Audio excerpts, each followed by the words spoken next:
Narration के video के बाद आज हम लोग जिस टॉपिक के ऊपर अगला वीडियो अपलोड करने वाले हैं वो है वॉइस, जिसे आप जानते हैं एक्टिव वॉइस और पैसिव वॉइस के रूप में।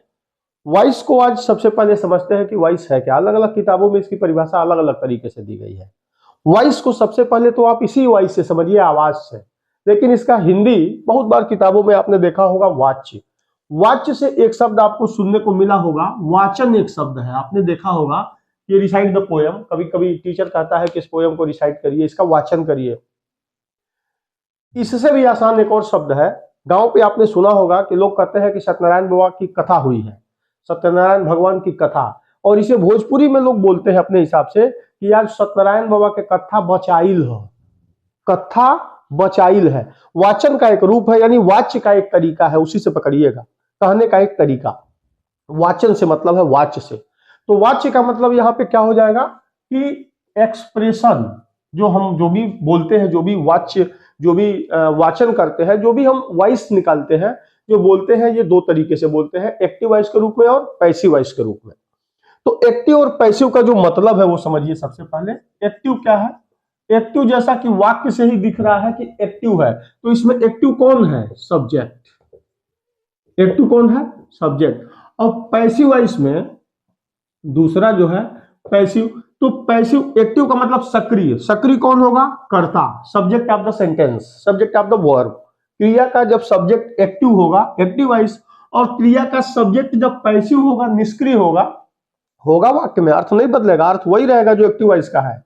लेकिन इसमें हम सब्जेक्ट को पैसिव बना देते हैं, निष्क्रिय बना देते हैं। ये शांत अवस्था में आ जाता है। यहां डूअर होता है, यहां भी वो डूअर ही होता है। लेकिन जब वाक्य की शुरुआत, वाक्य में जब हम इसको एक्टिव दिखाएंगे, व्हेन, इसकी परिभाषा भी है, when the subject is given much importance is known as active voice, and when subject is given less importance then object is known as passive voice. इस बात को थोड़ा सा इस तरीके से भी आप समझ सकते हैं कि अगर हम कहें कि राम किल्ड रावण, बात समझिएगा, केवल इसमें तीन शब्द का प्रयोग हुआ है। पहला सब्जेक्ट के रूप में, दूसरा वर्ब के रूप में, और तीसरा ऑब्जेक्ट के रूप में। पैसिव वॉइस का मतलब एक्टिव वॉइस है ये, क्योंकि इसमें जो क्रिया हो रही है, किल क्रिया, ये वर्ब जो है राम के द्वारा, सब्जेक्ट के द्वारा। इस दिए हुए सेंटेंस में सब्जेक्ट एक्टिव है, इसलिए ये एक्टिव वॉइस है। इसी वाक्य को अगर हम कह दें कि रावण, टेंस के अकॉर्डिंग वर्ब बदल जाता है, Ravan was killed by Ram. बात समझिएगा, राम ने रावण को मारा, एक्टिव वॉइस। रावण को राम के द्वारा मारा गया, पैसिव वॉइस। अंतर केवल इतना है कि इस वाक्य में भी डूअर, करने वाला, मारने वाला राम, और इस वाक्य में भी राम ही मार रहा है, किल्ड बाई राम। अंतर केवल इतना है कि एक्टिव वॉइस में सब्जेक्ट को महत्व दिया जाता है, सब्जेक्ट को सबसे पहले रखा जाता है, एक्टिव वॉइस। और जब पैसिव वॉइस में object is given much importance then subject is known as passive voice. कोई दिक्कत नहीं, बात वही होगी, एज इट इज, अर्थ वही रहेगा, अर्थ बदलने वाला नहीं है। लेकिन थोड़ा सा केवल इसमें सब्जेक्ट और ऑब्जेक्ट के क्रम को, स्थान को बदल दिया जाता है। ये वाचन का एक तरीका है। मैं जा रहा हूं, मेरे द्वारा जाया जा रहा है। वह आम खा रहा है, उसके द्वारा आम खाया जा रहा है। तरीका वही है, बस कहने का सेंस, इसीलिए इसको वाच्य का रूप दिया गया है। वाचन का एक तरीका है, expression of your statement, expression of your thought, can be expressed into two ways, active and passive voice. Active voice, when subject is given much importance then object, is known as active voice, and when the object is given much importance then subject is known as passive voice. But the sense of both sentences, active and passive, remains same. Now, active और passive के मतलब को समझिए। सबसे पहले समझ गए होंगे वाचन क्या है, वाच्य क्या है। अब इसका जो फार्मूला है, रूल रेगुलेशन तो बहुत सारे हैं, इतना पढ़ेंगे तो उलझ जाएंगे आप। केवल ध्यान देने वाली बात इसमें केवल एक चीज है, इसमें टेंस का ज्ञान एकदम आसान, केवल फार्मूला के आधार पे आपको बता रहे हैं, आसानी के साथ समझ में आ जाएगा। टेंस ध्यान से समझिएगा। एक्टिव वॉइस का जो टेंस होगा, ओके, जैसे प्रेजेंट इंडेफिनिट है, या प्रेजेंट कंटीन्यूअस है, प्रेजेंट परफेक्ट है, पास्ट इंडेफिनिट है, कोई भी एक्टिव वॉइस से भी ऐसे समझिएगा, एक्टिव वॉइस का जो टेंस होगा, टेंस, इस टेंस को पहचानना बहुत आवश्यक है। पैसिव बनाने में सबसे महत्वपूर्ण काम यही है कि एक्टिव वॉइस जो सेंटेंस आपके सामने रखा जाएगा उसका टेंस आप पहचान लें कि कौन सा टेंस है, क्योंकि जैसे आप ये पहचानेंगे, एक्टिव वॉइस का टेंस जैसे पहचानेंगे, आपको पहला काम करना पड़ेगा कि पैसिव वॉइस का सॉरी यहाँ टेंस में लिख रहा हूं, पैसिव वॉइस का हेल्पिंग वर्ब आपको याद करना पड़ेगा। सबसे महत्वपूर्ण काम यही है। एक्टिव वॉइस का टेंस अगर आपको पता चल गया कि प्रेजेंट का इंडेफिनिट है, तो पैसिव वॉइस में प्रेजेंट इंडेफिनिट का हेल्पिंग वर्ब अलग हो जाएगा, ये ध्यान देना है, यही एक महत्वपूर्ण चीज है इसमें। अभी मैं इसका एक चार्ट बना दे रहा हूं छोटा सा, और समझ में आ जाएगा। Means tense is most important factor to make passive voice from active voice of the given sentence. Now अब इसमें समय न बर्बाद करते हुए हम सीधे आते हैं रूल टू मेक, नोट करिए अब, rule to make passive voice from active voice कह रहा है कि एक्टिव वॉइस से पैसिव वॉइस में बदलने का रूल, नियम, कौन कौन सा नियम है चेक कर लेते हैं। सबसे पहला रूल बहुत इंपॉर्टेंट है, बस यही 2-3 चीज आपको समझना है, इसे फार्मूला से भी हम समझेंगे।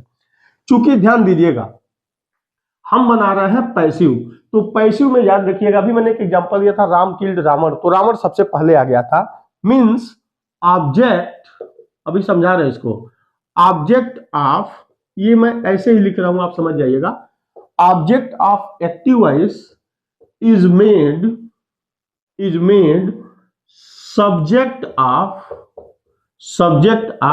Passive voice. कोई दिक्कत होगी क्या? केवल लिख लीजिए बस इतना, object of active voice is made subject of passive voice. Rule 1 है ये। रूल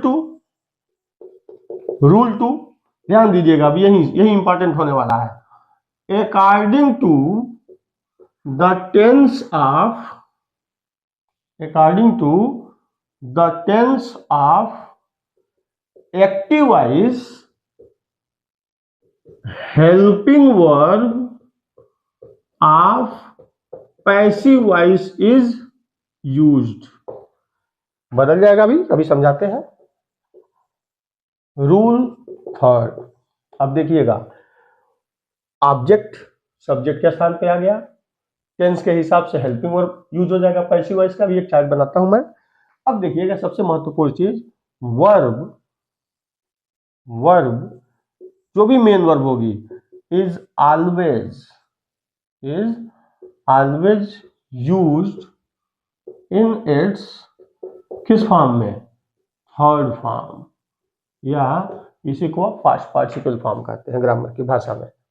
रूल 4 और अंतिम, चूंकि ऑब्जेक्ट को ध्यान दीजिएगा, ऑब्जेक्ट को हम पहले लिख देते हैं, इसलिए सब्जेक्ट ऑब्जेक्ट के स्थान पर चला जाता है। लिख दीजिए, subject of active voice is made object of passive voice followed by preposition by preposition लगा के सब्जेक्ट को ऑब्जेक्ट के स्थान पे रख देते हैं। ये जो सभी सेंटेंस आप लिखे हैं, एक्टिव वॉइस से पैसिव वॉइस बनाने का जो नियम है, इसको भी मिटा देते हैं, समझिएगा।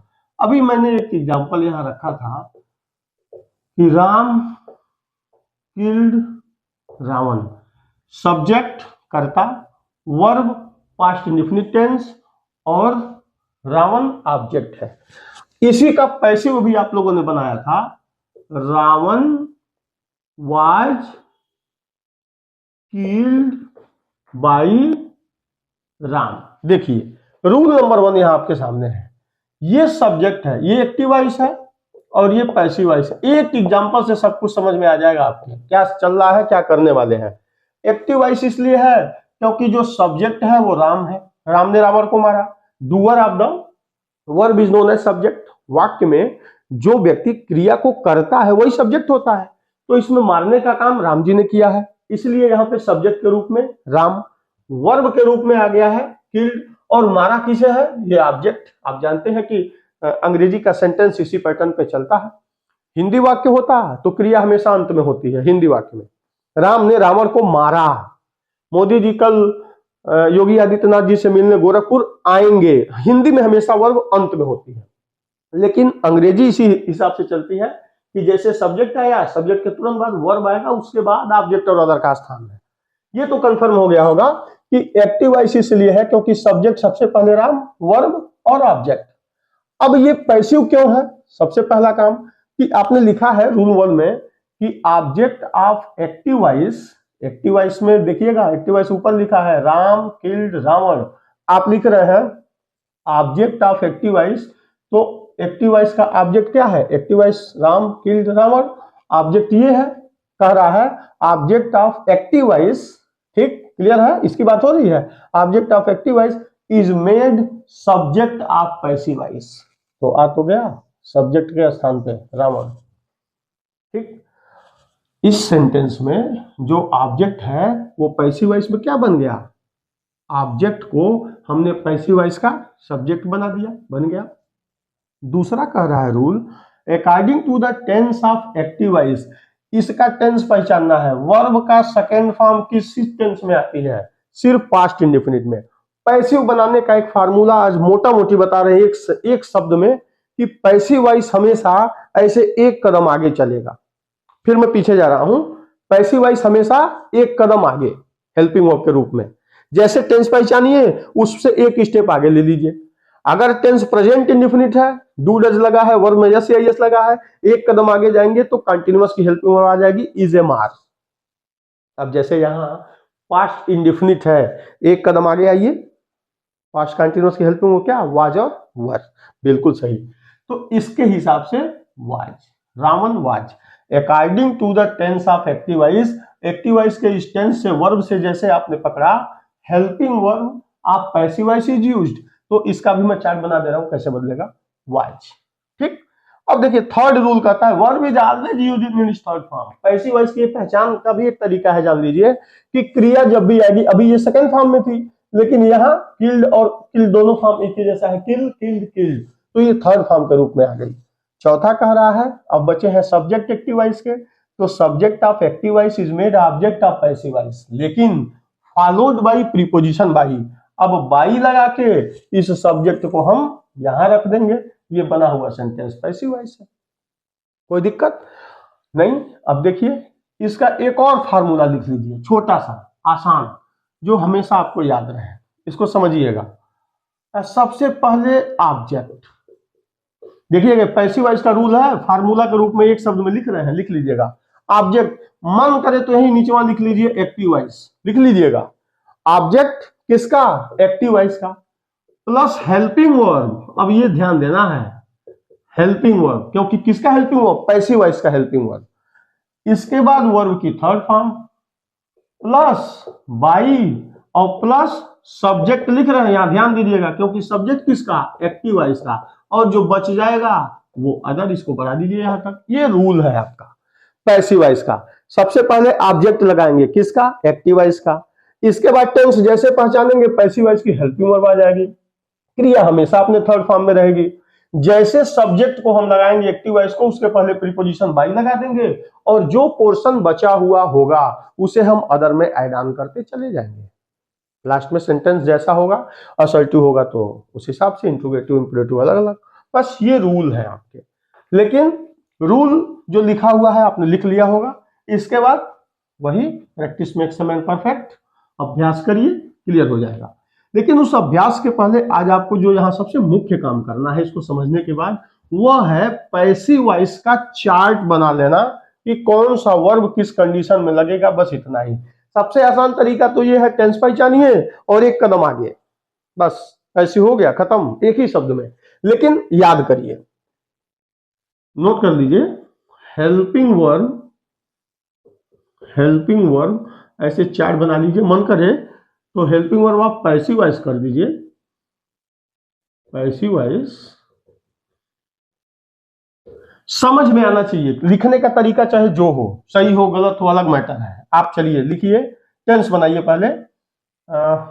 यहां लिख लीजिए टेंस ताकि क्लियर रहेगा कौन सा टेंस आएगा तो किस में बदलेगा। प्रेजेंट, प्रेजेंट इंडेफिनिट, प्रेजेंट आप बना लीजिएगा बाद में पूरा, continuous, present perfect, present perfect भी बनाइए, बाद में हम लोग इसे अभी सही कर देंगे। प्रेजेंट परफेक्ट कंटिन्यूअस, ठीक। अगला आ जाएगा past indefinite, okay, past continuous, ठीक, पास्ट परफेक्ट और पास्ट परफेक्ट कंटिन्यूअस। इसके बाद फ्यूचर बच रहा है, नीचे लिखना सही नहीं है, यानी कैमरा कहाँ तक कवर कर रहा होगा, कौन पीछे जाके फिर चेक करे। चलिए यहीं ऊपर कर लेते हैं, कोई दिक्कत नहीं है, आप ऐड कर लीजिएगा। फ्यूचर इंडेफिनिट कंटिन्यूअस परफेक्ट और परफेक्ट कंटिन्यूअस। आइए इसे बस, हालांकि थोड़ा सा सीक्वेंस गलत हो गया है लेकिन आप शुरू करिए। प्रेजेंट इंडेफिनिट अगर आपको पहचान में आ गया कि टेंस प्रेजेंट इंडेफिनिट है, मतलब वर्ब में यस या ईएस लगा है सिंगुलर के साथ, या वर्ब प्लूरल के रूप में खड़ी है आई वी दे यू के साथ, या डू या डज लगा हुआ है, मतलब आप आइडेंटिफाई कर पा रहे हैं कि प्रेजेंट इंडेफिनिट है, तो प्रेजेंट इंडेफिनिट एक कदम आगे इज एम आर, बहुत सही, इज एम आर। अगर प्रेजेंट इंडेफिनिट एक कदम आगे आप ले रहे हैं तो आ जाइए खट से पास्ट इंडेफिनिट में। पास्ट इंडेफिनिट अभी आपने बदला था, वाज और वॉज, याद हो जाएगा। और तुरंत फ्यूचर इंडेफिनिट में आइए, विल बी शैल बी, तीनों इंडेफिनिट, तीनों कंटिन्यूअस में आ गए। प्रेजेंट इंडेफिनिट डू डज एक कदम आगे, इज एम आर। वापस आइए, पास्ट इंडेफिनिट वर्ब की सेकंड फॉर्म या डिड एक कदम आगे, वाज या वर, एक कदम फिर पीछे जाइए। फ्यूचर इंडेफिनिट जिसमें विल शैल लगा रहता है, पैसिव वॉइस बनाने के लिए कह देगा तो कंटिन्यूअस की हेल्प उसमें आएगी, विल एक कदम आगे, विल बी शैल बी। कोई दिक्कत बिल्कुल नहीं, याद हो गया होगा। कंटिन्यूअस को भूल जाइए अभी, प्रेजेंट कंटिन्यूअस को भी, पास्ट कंटिन्यूअस को भी और फ्यूचर कंटिन्यूअस को भी। अभी एक कदम आगे वाला फार्मूला चल रहा है, एक कदम आगे वाले फार्मूला के हिसाब से आ जाइए परफेक्ट पे। कंटिन्यूअस को छोड़ दीजिए एक सेकंड के लिए, तीनों के। परफेक्ट, परफेक्ट का मतलब प्रेजेंट है तो हैज है, पास्ट है तो हैड, और फ्यूचर है तो विल हैव शैल हैव। एक कदम आगे जब जाएगा तो प्रेजेंट परफेक्ट कंटिन्यूअस की हेल्प में आ जाएगी। चेक कर लीजिए, सबसे पहले प्रेजेंट परफेक्ट में आइए, तो प्रेजेंट परफेक्ट एक कदम आगे जाएगा तो has been, has been, have been, बहुत सही। पास्ट कंटिन्यूअस में आगे जाएंगे, सॉरी पास्ट परफेक्ट कंटिन्यूअस में आगे जाएंगे तो फिर वही होगा हैड बीन, और फ्यूचर परफेक्ट का पैसिव वॉइस जब बनाएंगे तो क्या हो जाएगा, will have been, shall have been. अब तक जो दोनों बताए हैं, इंडेफिनिट का कंटिन्यूअस एक कदम, फिर पीछे जाके परफेक्ट बना लीजिए तो परफेक्ट कंटिन्यूअस का एक कदम, has been, have been, had been, सब क्लियर हो गया। अब देखिए कंटिन्यूअस, तो कंटिन्यूअस में आप जानते होंगे कि बी के 5 बेटे हैं, इज, एम, आर, वाज और वर। ये कंटिन्यूअस की बी इन सभी वर्ब की जननी है, मां है, इसलिए पैसिव बनाने के लिए इसी में बीइंग का प्रयोग हो जाता है। मींस जहां कंटिन्यूअस आएगा इज एम आर के साथ, इज बीइंग, नोट करते जाइएगा, is being, am being, are being, ठीक है, प्रेजेंट कंटिन्यूअस। पास्ट कंटिन्यूअस में क्या आ जाएगा, वाज बीइंग और वर बीइंग, मैं बोल रहा हूं इसलिए कि आप लिख लें, और फ्यूचर कंटिन्यूअस की पैसिव वॉइस बनती ही नहीं है, ठीक, कंटिन्यूअस हो गया। और तीनों परफेक्ट कंटिन्यूअस की पैसिव वॉइस नहीं बनती है, क्रॉस कर दीजिए, ऐसे ऐसे क्रॉस कर दीजिए। याद करने का एक तरीका बता रहे हैं, प्रेजेंट इंडेफिनिट हो, पास्ट इंडेफिनिट हो, फ्यूचर इंडेफिनिट हो, एक कदम आगे क्या मिल जाएगा, verb, is, am, are, was were, will be, shall be. तीनों के कंटिन्यूअस की जब बात करेंगे तो फ्यूचर कंटिन्यूअस बनाना ही नहीं है, भूल जाइए।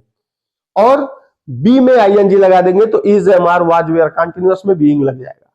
और परफेक्ट में आ जाइए तो फिर एक कदम आगे, has been, have been, past में हैड बीन, फ्यूचर में will have been, shall have been, और तीनों के परफेक्ट कंटीन्यूअस का पैसिव वॉइस आपको बनाना ही नहीं है।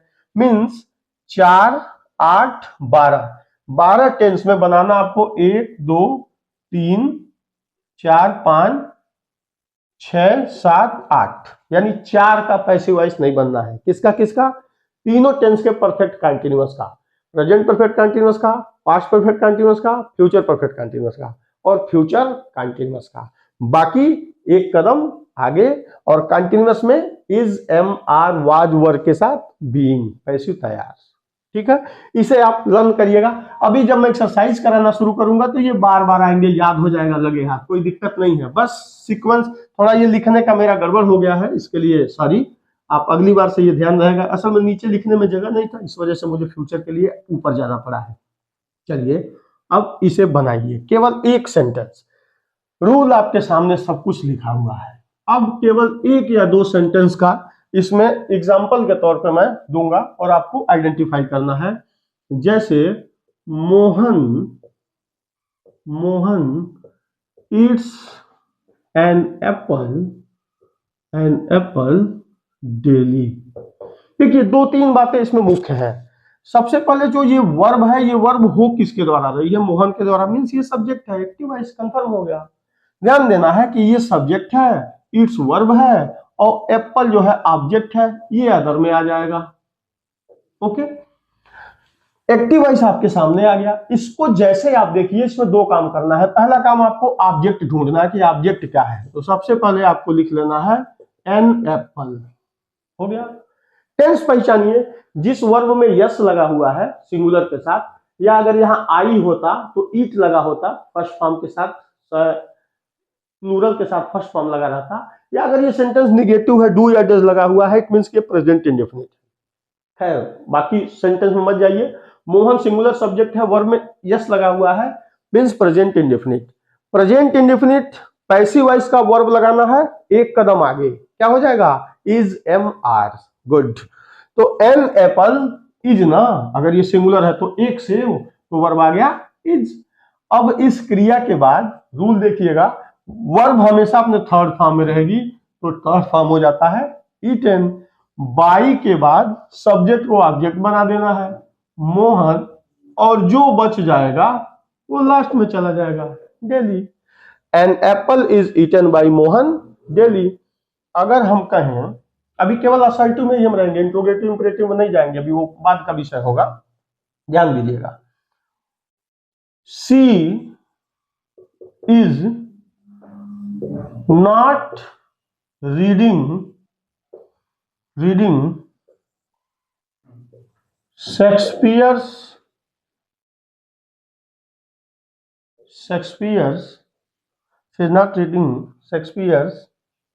ड्रामा। नाम भी लिखा जा सकता था, लेकिन इतना ही। वो शेक्सपियर का ड्रामा नहीं पढ़ रही है, merchant of Venice, King Lear, Othello, जो भी है, नहीं पढ़ रही है। अब इस सेंटेंस को देखिए। एक और बात, जब वर्ब के आप जो पार्ट्स ऑफ स्पीच आप पढ़ रहे थे तो उसमें आपको बताया गया था कि बहुत सारे फॉर्म ऑफ वर्ब होते हैं, डायनेमिक, स्टेटिव, एक्शन, और उसी क्रम में फाइनाइट, नॉन फाइनाइट, फिर ट्रांजिटिव, इंट्रांजिटिव की बात हुई थी। तो जिस क्रिया में उसका ऑब्जेक्ट होगा उसी का पैसिव बनता है, वही आपको देगा भी। बिना ऑब्जेक्ट वाले वाक्य का पैसिव नहीं बन पाएगा। सी सब्जेक्ट है, इज नॉट रीडिंग, ये पूरा वर्ब के रूप में आपको देखना पड़ेगा यहाँ। ठीक है, निगेटिव सेंटेंस है, कोई दिक्कत नहीं है, इज नॉट बीइंग कर देंगे बाद में। और ऑब्जेक्ट आ गया शेक्सपियर्स ड्रामा। ये सब्जेक्ट है, ये वर्ब के रूप में रखिए, ये हेल्पिंग वर्ब हो जाएगा और ये मेन वर्ब हो जाएगा। ओके, और ये शेक्सपियर्स ड्रामा ये ऑब्जेक्ट के रूप में आ जाएगा। सबसे पहले इसे ला देंगे शेक्सपियर्स